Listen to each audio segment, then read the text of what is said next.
spending so long in zero gravity affect you? So zero gravity is incredibly difficult on the human body, and it has a really hard time adapting. Wow. For example, the body experiences everything from fluid shift that moves into the torso and upper extremities to bone and muscle loss. Oh wow, that's a long laundry list of things. Typically, the human body loses about 1 to 2% of bone strength on average per month in space. Interesting, very interesting.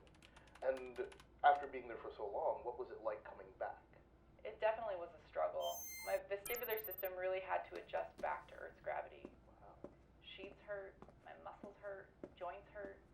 You don't realize how much gravity affects the human body until you get back to Earth and everything feels heavy. Oh wow. What are some of the things that we don't think about gravity affecting us inside of our body?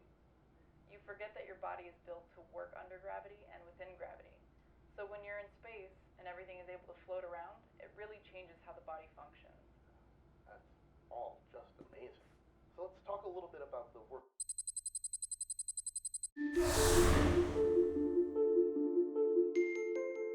Just 250 souls, and our heroic Mars 2 crew will be close enough to Earth for their very first live broadcast from space.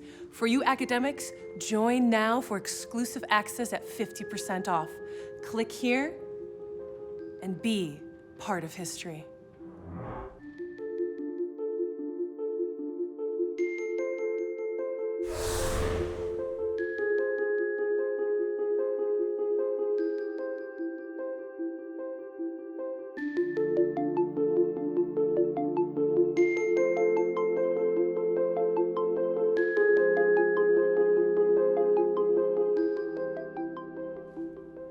Hello, virtual Martians. I am so thrilled to welcome you to the Mars Biolab and my new home.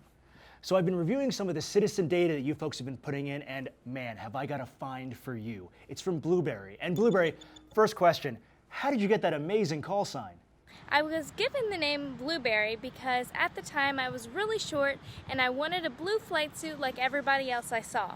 So I went to the gift shop, but I couldn't fit in any of the normal ones, so I had to buy a knockoff brand one that was a really dark shade of blue, and everyone told me I looked like a blueberry. Adorable, adorable. So what do you have planned, Blueberry? I've decided to create my own experiment where I'm going to be replicating Mars's atmosphere in a jar. So I will be putting the jar in a cold atmosphere, having lots of carbon dioxide in the jar, also having the same kind of UV rays that Mars would experience, and I'm going to be trying to grow aquatic bacteria in this environment and hopefully see if it grows. Maybe then we can even find out if it's possible for life to even be on Mars. Fantastic. How cool is that, virtual Martians? Oh, hey Regan, welcome to the experiment. Say hi. Hi, virtual Martians. I'm really glad you're here. Actually, we were just about to get started showing the virtual Martians how to make their very own Mars in a jar. Awesome, I'll let you get to it. Here you go. Or you could help us get set up. It would be a huge help. Yeah, I have a lot of work to do. I'm sure the virtual Martians would love it. Ah. All right, let's get started. Come on, fantastic.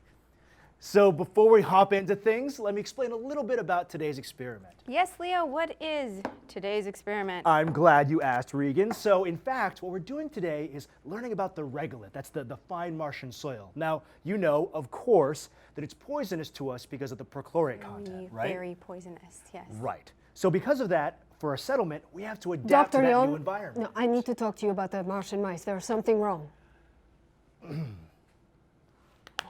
No. We have to pause here.